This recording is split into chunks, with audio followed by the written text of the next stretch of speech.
국정원 직원이 해커로서 해킹을 시도하자 얼마든지 데이터 조작이 가능하였고 방화벽도 사실상 없는 것이나 마찬가지였습니다. 저는 당시 대통령으로서 국정원의 보고를 받고 충격에 빠졌습니다. 대통령을 충격에 빠뜨렸다는 국정원의 선관위 보안 점검. 그런데 당시 국정원 점검은 모의 해킹이었습니다. 취약한 요소가 있는지 없는지를 확인하기 위해서 특정 프로그램을 선관위가 운영하고 있는 홈페이지에다가 이제 깔아봤단 말이에요. 근데 디텍트를 한 거죠, 보안 시스템이. 이런 게 지금 동작을 한다. 그랬더니 이렇게 되면 그 점검을 하는데 시간이 많이 걸릴 수 있으니 기본적으로 선관위가 운영하고 있는 보안 시스템을 일단 동작을 안 하도록 한 거죠. 평소 작동하고 있는 방화 시스템들을 해제한 상태에서 각종 정보 등을 제공한 뒤 진단을 했다는 겁니다. 모의 실험이 아닌 실제 상황에서 선관위 서버가 해킹에 뚫린 기록은 지금까지 확인되지 않았습니다. 당시 선관위 보안 점검에 참여했던 백종욱 전 국정원 3차장. 저희 점검팀에서 점검한 부분은 시스템에 국한했기 때문에 그 당시 이슈가 되고 있는 부정선거와 연계되는 부분은 점검을 하지 않았습니다. 그래서 시스템에 대한 점검만 했기 때문에 이것을 가지고 부정선거와 같이 전체적으로 보면 또 안 될 수 있는 부분이 있다, 이런 말씀이 드리고. 국정원 보안 점검에서 지적된 선관위 시스템 취약점은 대부분 개선됐고 이후 22대 총선이 치러졌다고 합니다. 일부 발견된 취약점, 그러니까 미흡하게 망분리한 부분에 대해서는 보안 조치 완료해서 재점검도 받았고, 그래서 선거라는 정해진 기간 안에 외부에서 들어와서 어떤 걸 한다? 내부자의 도움을 받아서 뭘 한다? 쉽지 않습니다. 거의 불가능에 가깝습니다. 선관위는 일반 직원들이 사용하는 인터넷망과 행정 업무용인 업무망, 선거 정보가 담긴 선거망을 분리했고 특히 업무망과 선거망은 외부와 연결되지 않는 구조라고 했습니다.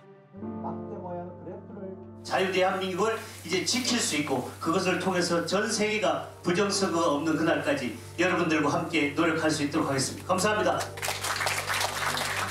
5년째 부정선거 주장을 이어오고 있는 황교안 전 국무총리. 제일 문제 많은 게 빳빳한 투표지인데 이 빳빳한 투표지는 있을 수 없는 거예요. 우리 저 법에는 투표관리관이 본인의 신원을 확인한 다음에 그다음에 투표용지를 교부하면 그걸 받은 사람이 투표소에 가서 기표하고 접어서 투표한다고. 접어 투표한다고 딱 돼 있어요. 접어서 투표함에 넣고 투표에서 개표까지 여러 사람의 손을 거치는데 신권 다발 같은 빳빳한 투표지 뭉치가 있을 수 없다는 겁니다. 윤석열 대통령 측도 부정선거의 증거라며 빳빳한 투표지 사진을 헌재에 제출했습니다. 민경욱 전 의원 측 추천으로 투표지를 감정한 충북대 신수정 교수를 만났습니다. 빳빳한 투표지에 해당되는 것은 다른 얘기를 하면 접힌 흔적이 없어서 빳빳하다는 거였고요. 그 현미경으로 자세히 본 결과 그 접힌 주름 흔적이 있어서 접힌 흔적이 있다라고 보고를 하였습니다. 민경욱 의원 측이 접힌 흔적이 없다며 제공한 10매를 분석했는데 그중 6매에서는 접힌 흔적이 발견됐다고 합니다. 그렇다면 접힌 흔적이 없는 4매는 어떻게 된 것일까? 이렇게 이렇게 딱 선 긋고 접지 않고 이렇게 구부려서 이렇게 그렇게 펴기 좋으라고. 컸지. 꺼내면 탁 펴지게. 예를 들어서 이게 투표지라고 한다면요? 그냥 이렇게 했죠. 여기 이렇게 꼭 안 누르고. 이렇게 반 접어서 넣으셨어요? 또 선생님 어떻게? 저는 그러니까 살짝 이렇게 반으로 말았다 그랬나? 안 접히게 이렇게 포장 그게 찍히면은 번지면은 뭐 무효 처리된다 얘기 들어가지고. 투표할 때마다 접는데 당신 안 접었어? 조금 의식하고 접으신 이유가 왜 접어야 되죠? 부정선거의 증거라는 빳빳한 투표지들은 대개 사전투표용지, 특히 관외 사전투표지인 경우입니다.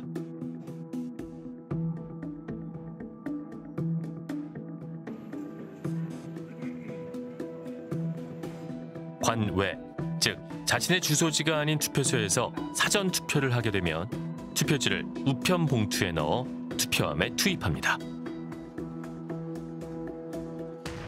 그 회성용 봉투에 넣어서 투표지를 넣어서 그 투표함에 넣으시거든요.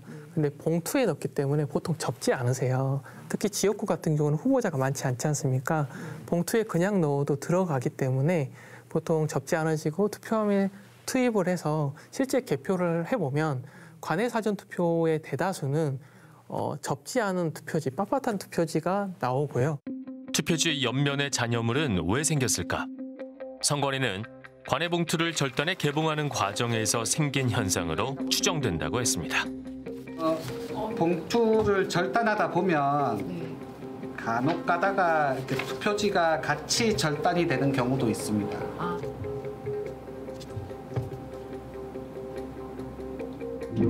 투표소 관리인 도장이 정상적으로 찍혀 있지 않은 소위 1장기 투표지. 잉크가 자동 배출되는 만년 도장으로 찍어야 하는데 한 선거 사무원이 적색 스탬프를 함께 사용해서 생긴 일이라고 합니다. 당시 사무원이 적색 스탬프를 일부 사용했다고 인정했습니다.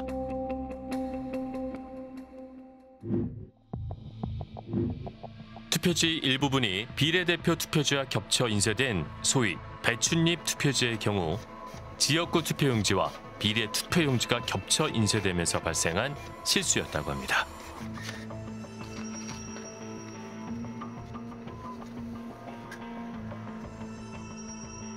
투표용지를 감정한 신 교수는 가짜 투표지는 없었다고 밝혔습니다.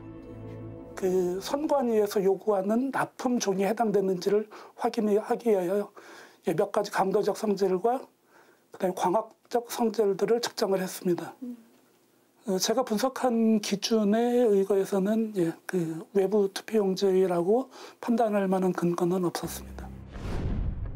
만약 가짜 사전 투표지를 제작했다면 선관위가 부여한 일련 번호 이외에 가짜 일련 번호가 기재된 투표용지들이 발견돼야 합니다. 대법원은 재판 당시 사전 투표지 45,593매 QR코드를 전수 검증했지만 가짜 일련 번호는 발견되지 않았습니다. 2022년 7월 대법원은 민경욱 전 의원의 선거 무효 소송을 기각했습니다. 지난 2020년 21대 총선 직후 부정선거를 주장하며 126건의 선거 무효 소송이 제기됐습니다. 다 기각됐어요.